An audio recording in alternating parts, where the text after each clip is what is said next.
We have breaking news, a mass shooting at a country music concert on the Las Vegas Strip. A gunman with automatic weapons opening fire from the 32nd floor of Mandalay Bay. 159 is coming from like the 50th or 60th floor. North of the Mandalay Bay. It's coming out a window. You are listening to Hidden Truth, Las Vegas Shooter with Jim Breslow. Find us at hiddentruthshow.com and follow us on Facebook, Twitter, and Instagram at Hidden Truth Show. Here's Jim Breslow. Welcome back to Hidden Truth, Las Vegas Shooter. We're excited to come back with a new episode of Las Vegas Shooter to cover some recent developments. It's been a few weeks. Since we last spoke to you about the Las Vegas shooting, the Las Vegas police issued their final report. So we're going to go over that report with you, and I'm also going to talk about that report with Tim Bedwell. You may recall Tim. He ran for Clark County Sheriff against Sheriff Lombardo, our favorite Clark County Sheriff, and unfortunately lost.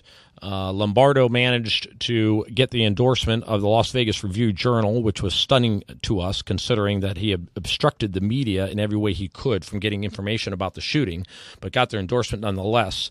He got the endorsement and money of all the hotel casinos in Las Vegas, so Bedwell really didn't have a chance. But you're going to hear what he has to say about the campaign, what it was like to run against the juggernaut that was Lombardo, plus the media, plus the hotel casinos, and also gets his thoughts on the police report. Before we talk about the police report, I want to remind everybody, please, if you haven't already, make sure you subscribe to the show. Really important to our show to boost our subscribers. So if you haven't subscribed, please do so. And also, if you could, go ahead and rate the show for us. I also want to just make a quick note to those of you who are Las Vegas fans that have not been following the transgender movement. We encourage you to check out Hidden Truth Transgender Movement. In particular, there's a really important issue that we're covering right now. It's AB 2943 in California. This is about to be signed by Governor Jerry Brown. It's going to happen in a matter of days. Jerry Brown, the 1960s liberal, is about to sign a bill that is going to take away people's individual freedom, their freedom of choice, their freedom of speech, the freedom of religion, the freedom of privacy. AB 2943 says that an adult who wants to voluntarily speak with a psychologist about possibly reducing same-sex attractions or transgender feelings is not permitted to get that therapy. California is going to ban that individual from getting that therapy. That person will have to go to another state. California would be the first state in the country to pass this. If it does, other states are sure to follow. Check out Hidden Truth Transgender Movement as we cover that very important issue. So before we get into the Bedwell interview, let me give you some of the highlights from the police report. Now, the FBI has not released their final report yet. That date has now been moved back. They're promising their report by the end of this year. We did hear from Aaron Rouse, who heads up the FBI there, who came out and recently said that they do believe they will know the motive and release the motive when they release their report. He said they will know it as well as you could without being inside the mind of Paddock.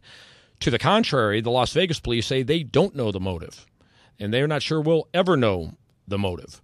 Another very interesting note is that Rouse specifically said that he does not see this as terrorism. Well, when they issued the final report, Lombardo was asked the question, and he answered it quite differently. Here's what Lombardo had to say. I would personally call it a terrorist act. It had an influence on a certain demographic of people intended to cause harm, to include injuries. So Lombardo's claiming that it's terrorism simply because it was directed at a certain group of people and that it was violence. Well, I'm sorry, Sheriff, but that does not meet the definition of terrorism. Here's the official federal code definition of terrorism. It's the unlawful use of force and violence against persons or property to intimidate or coerce a government, the civilian population, or any segment thereof in furtherance of political or social objectives. Lombardo has not identified any political or social objectives that Paddock had. He's just saying, generally speaking, he committed violence on a large group of people. Furthermore, it wasn't directed at a certain demographic of people. Lombardo might be implying that Paddock was targeting country music fans or whatever group he may think country music fans are a part of, perhaps a conservative group. But we know that Paddock almost did the same thing against the Life is Beautiful festival in downtown Vegas a week prior. In fact, there was a lot of information in the report about him attempting to target that. It turns out that all the same suitcases and so forth that we know that he brought into the Mandalay Bay, he did the same thing at the Ogden downtown just a week earlier. He had a hotel room overlooking that festival just a week earlier. That's a totally different type of crowd. It's a much younger pop music crowd that is at Life is Beautiful. He was also targeting Lollapalooza in Chicago. We also know that he was looking at the Santa Monica Pier and Fenway Park as potential targets. So there's no particular demographic that he was targeting. So why is Lombardo calling this terrorism? Well, there's only one obvious reason. Look to who his donors are. MGM, one of his biggest donors, is in a lawsuit against the victims. We told you about that last time. They are suing the victims, claiming that this was an act of terrorism and that because they had hired a security group that had a certification from Homeland Security as a security agency, they were somehow insulated under the Safety Act from any type of lawsuit. In order for MGM to win that case, they have to prove that this was terrorism. Lombardo just threw them a bone by calling it terrorism, when in fact the FBI is saying it's not terrorism, and it's clear by the definition of terrorism it is not.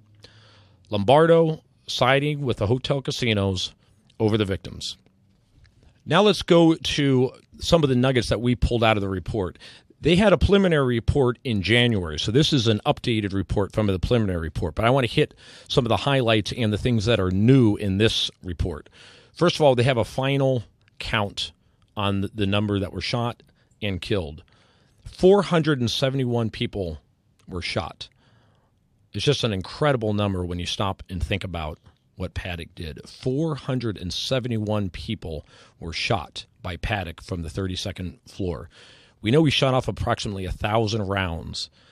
That goes to show you how much he was, quote-unquote, shooting fish in a barrel at that festival and how perfect his positioning was in that room hovering right above the festival that the MGM allowed him to rent and bring 22 bags into, despite knowing about this festival happening across the street. Almost half of the bullets actually hit someone. 58 of them died. Couple things that Lombardo said. He said that they believe that Paddock was a narcissist who only cared about himself and those who could help him. We've certainly seen that in people that we've interviewed regarding Paddock, but very little other information released of real intrigue regarding Paddock or his motive in this. We did learn in talking directly to the police department that the hard drives are in the possession of the FBI, and so are the cell phones, that the Las Vegas police never had possession of those items. So whatever is being found on the computers and on the cell phones, only the FBI has that. Hence the reason that the FBI is saying that they're going to release a motive come December.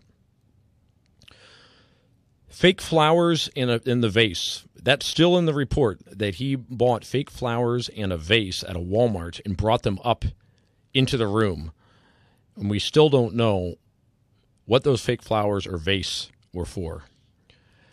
They talk about the hard drive, and Lombardo explained that he doesn't know why the hard drive was taken out. He said it could be for any number of reasons, but there was a missing hard drive. It has not been found. Lombardo does speculate that perhaps he was trying to hide child porn. But nonetheless, they did find child porn apparently on the other hard drive. So was he trying to cover child porn?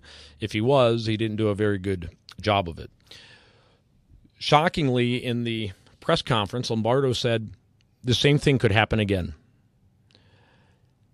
Obviously, that's a true statement. Anything is possible. Anything could happen again. But I thought it was pretty startling for the sheriff, whose job it is to protect the people of Las Vegas and the people who come there, to just flippantly say that this could happen again. But in fact, as far as we've seen, very little has been done. Very few changes have been made in Las Vegas. Certainly not at the Mandalay Bay. You can still go to their elevators. You don't even need a room key to enter the elevator, and you don't need a room key to go up to any floor that you want to go to. At least that was the case when I visited there a few months ago. So I haven't seen anything significant that the hotel casinos have put in place since this incident. Of course, the festival is not going to take place this year, and there has not been a festival such as Route 91 taking place in close proximity to the hotels. That probably is not going to happen again for some time. We do learn that Paddock did, in fact, target the fuel tanks that were very close to the festival and on the airport grounds. And, in fact, he hit the fuel tank twice. Fortunately, the fuel tank did not blow up. We got clarification regarding Hendricks. This applies to Lombardo's cover-up that we talked to Bedwell about. Lombardo delayed in giving out information, and most of the information he did not give out until after the election. And now we learn why, because we learned that despite everything that he had said to the contrary, in fact, Las Vegas police were in the Mandalay Bay, one floor below the shooting, for 4 to 5 minutes during the shooting. Lombardo never disclosed this during any of his press conferences or in the original police report, the police report that came out before the election. But in the police report that has come out after the election, now we learned in the report that 2 officers, Hendricks and Varson, were in fact on the 31st floor at 22:11. That's 11 minutes after 10 o'clock. And he continued to fire until either 22:15 or 22:16. We know that Hendricks, based on his own reporting, said that he froze on the 31st floor. Remember, Lombardo defends Hendricks freezing on the 31st floor, saying that you don't bring a knife to a gunfight, referring to the fact that all Hendricks had was a handgun, and it was clear that Paddock had a lot more. Well, you'll hear what Bedwell has to say about that. We also learn in the report that 2 Mandalay Bay security guards were on the same elevator with Hendricks. Hendricks got off on 31. They got off on 32. They were both armed. So they were on the 32nd floor with Paddock while the shooting was going on, and they failed to take any type of action, as far as we know, or is in the report, to try to stop the shooter. One oddity is that one of those security guards had told the FBI and Las Vegas police that Hendricks had gotten off with him on the 32nd floor. That contradicted what Hendricks had said. Hendricks had said he got off on the 31st floor. Well, that's now been clarified, and the security officer is now saying that, well, I thought that Hendricks got off with me on the 32nd floor. So he definitively told the FBI that Hendricks got off with him on the 32nd floor. Now he's saying he thinks he got off with him. We know based on body cam that Hendricks got off on the 31st floor. Why the security supervisor got this wrong? Was there any intent behind it? Was he trying to hide something? I don't know what he would have been trying to hide by that, but it seems like an odd thing to get wrong in that type of a moment. You would think that you would know who you got off the elevator with, especially did you or did you not get off with a Las Vegas police officer or not. Turns out the story now is that he got off with only a fellow Mandalay Bay security officer. The report has 24 minutes of missing time. It takes over an hour for the police to finally breach the door. According to the report, they entered Paddock's room at 23:20. Shooting stopped at 22:15 or 16. So over an hour after the shooting stopped, the police finally enter the room. But what's interesting is in laying out the timeline, the minute-by-minute timeline, there's a 24-minute period there that police don't even explain what was going on. What took the police so long, and what made them so casual in spending this hour to get into the room? If you go on our YouTube channel, we've been posting more and more videos on the Las Vegas shooting. So check out our YouTube channel, Hidden Truth Show. You'll see the body cam video where one of the police officers takes time to go to the bathroom and even wash his hands during this hour. He was one of the first to enter the room. Why were the police so casual? I haven't seen this in the report, but one possible explanation, and I've never heard the police say this, but one of the Mandalay Bay security officers say that he heard the last volley of shots coming from the room, and then he heard a single shot. That would appear to be the single shot of Paddock committing suicide. Only the Mandalay Bay security officer reports hearing that shot, but it's very possible that that was the shot where Paddock killed himself. So Paddock, in fact, ended his shooting and then immediately killed himself, which means that he didn't kill himself under any significant duress, that Paddock perhaps had completed his final orgy of violence and was done and shot himself. Did the police know that he had shot himself? How could they possibly know? Even if the police had heard that single shot, there's no way for you to know that he had killed himself. So it still doesn't make sense that the police would be so casual in taking their time in clearing floors, etc., not knowing who's in that room and when the firing could start again. Is it possible the police knew who was in the room? That they knew it was just Paddock and that he had killed himself? How would they know that? A couple of other interesting notes. We note that one of the bellmen says that Paddock tipped him $5 to take his bags. That ends speculation that Paddock was a big tipper, or that the reason Mandalay Bay looked the other way was because of big tips. Apparently, he only tipped $5, and that was a typical tip from Paddock. We also know that one of the maids reported that she saw at least 5 bags in Paddock's room. So hopefully this is something that is changing now, that if a maid sees an unusual number of bags in a room, that she reports this. Obviously, 5 bags is not a lot of bags. She said she saw at least 5 bags, but there was just one guy in the room. Should that raise a red flag enough to at least report it and have someone come up and inspect based on that?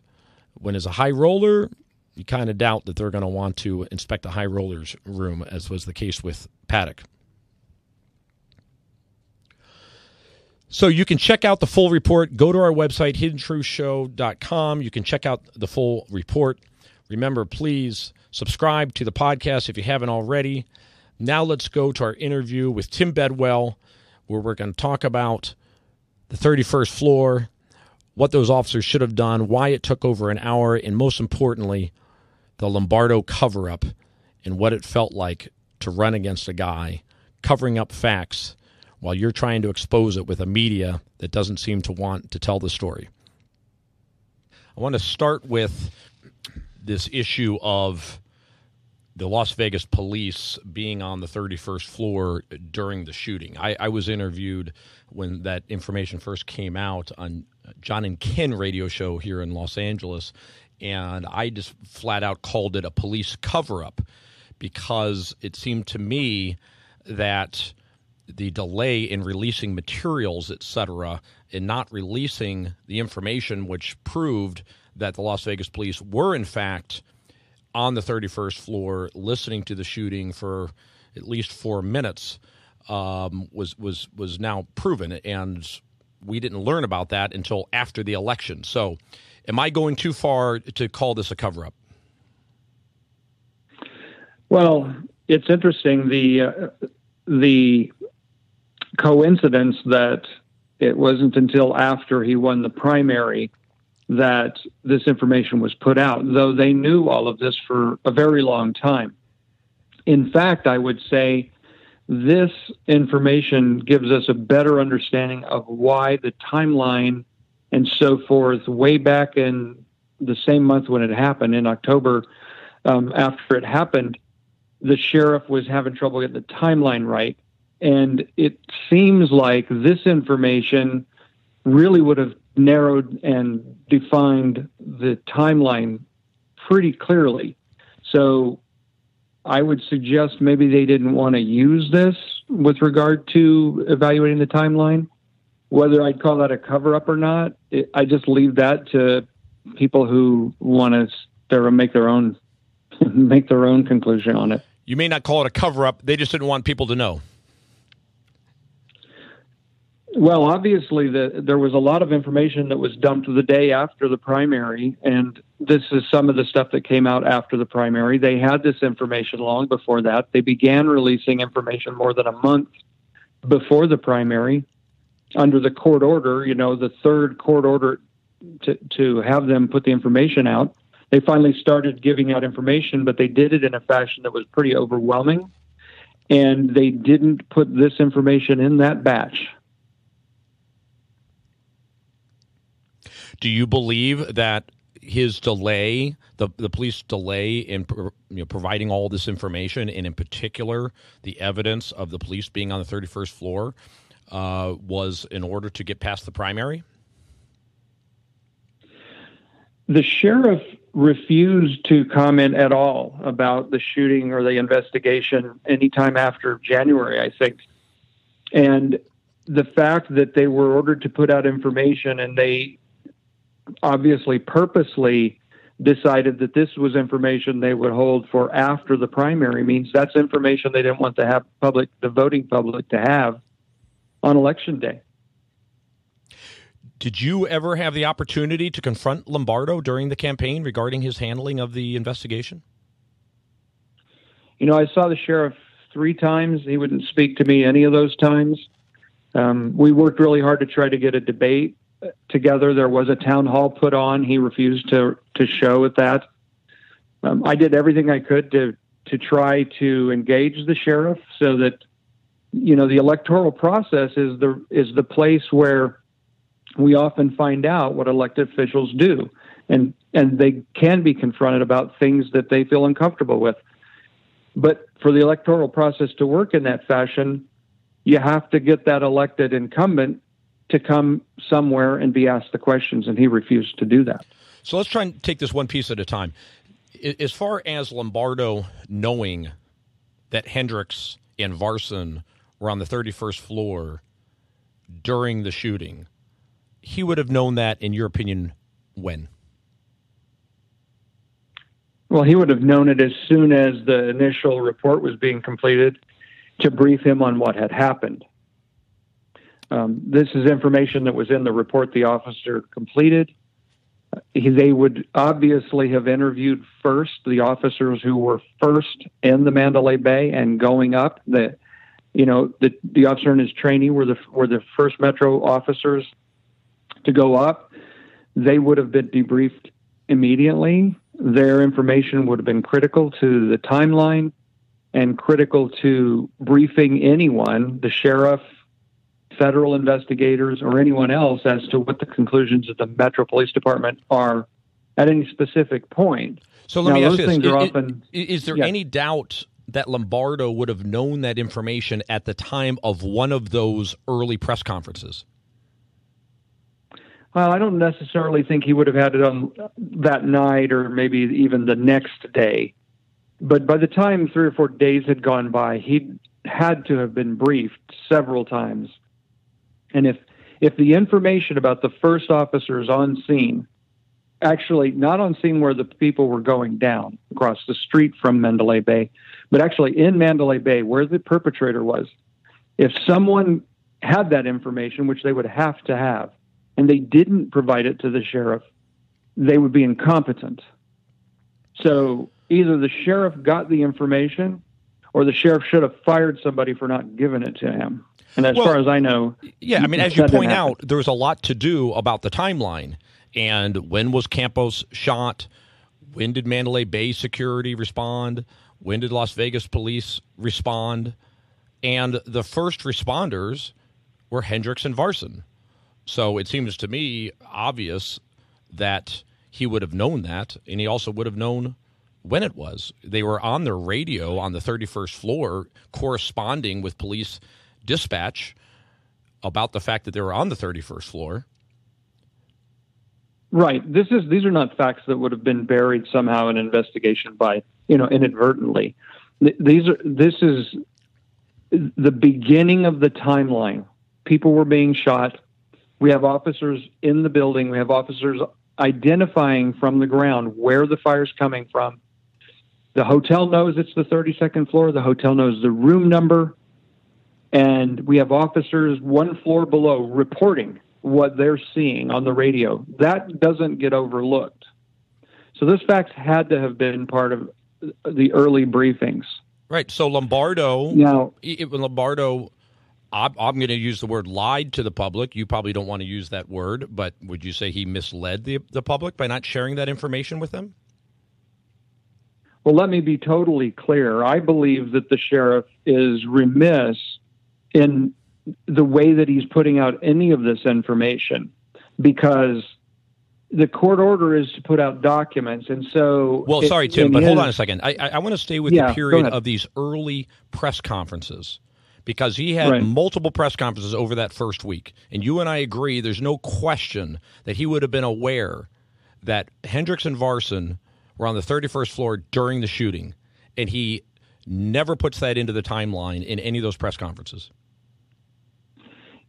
And that's definitely a problem. The timeline is critical. The first officers on scene would have been critical. Now, I don't speculate the sheriff should have in the first few days come out and said, we had an officer a floor below, but in his own words, he froze and was afraid to go up and confront the threat. I don't know that he'd want to get up and say that in an early briefing. But I think that they should have certainly clarified that within a couple of weeks. But I mean, Tim, it came out in Parkland. It came out that there was a security guard there who failed to properly respond, and that came out immediately. Why wouldn't this come out immediately? Why even 2 weeks? Well, in Parkland, not only did an officer not respond, 4 officers showed up and didn't respond. But the reason that got broke was because there was a helicopter that shot video of that happening. So, but for that, it would have been well within the purview of the Parkland police to hide the information as Lombardo did. Absolutely not. Nobody should hide this. And in Parkland, it goes to the timeline and the lack of confronting the shooter quickly. And actually, on the October 1st shooting, it's the same thing. We don't know how many of the 58 people that died had already been shot. But there was still active shooting going on for several minutes when we had people one floor below who could have, if nothing else, gone up and distracted the shooter. Which we only find out 7 months, 8 months after the shooting. Right. We literally find out within a few days of the primary ending, and he wins re-election. What word are you willing to use regarding Lombardo and what he had to say in those press conferences in the week following regarding his failure to inform the public of this fact? Well, I don't think the sheriff should have been up as much as he was doing the talking, particularly in light of the fact that he knew early on he was giving out information that was wrong and proven wrong within a few days. So if the sheriff wasn't going to clarify what happened, which still hasn't been done, let's keep in mind, Jim, we still don't know exactly what the timeline is. There's still, if you Google it, you find a bunch of different possibilities, but the sheriff has never released a definitive report. So, well, but the preliminary report, the preliminary report does walk through a minute by minute timeline. I know it's not the final report, but it's a preliminary report, and that doesn't mention Hendricks and Varson being on the 31st floor. Which is what I was just getting ready to say when you started into the preliminary report. So we know all the facts have never been given to us in a comprehensive report. We know that just by that one issue, that officers were a floor down, frozen, and did not go up and so honestly, Jim, what really needs to happen is the public needs to know what the potential ramifications were of the delay. How much of maybe he was done shooting. Maybe he had hit everyone he was going to hit and he'd gone on to the gas, containers or something. But the fact is that we don't know. All we can do is speculate. Our conversation right now, Jim, is based on the fact that we don't have a definitive report to look at. Yeah. And but Tim, there's two delays. Initially. There's two delays that we need to think and talk about, though. One is the delay by Hendricks being on 31 while he's hearing shots fired. We know in the last 4 minutes Paddock was killing people. Then we have the second delay where it takes over an hour for the police to breach the door.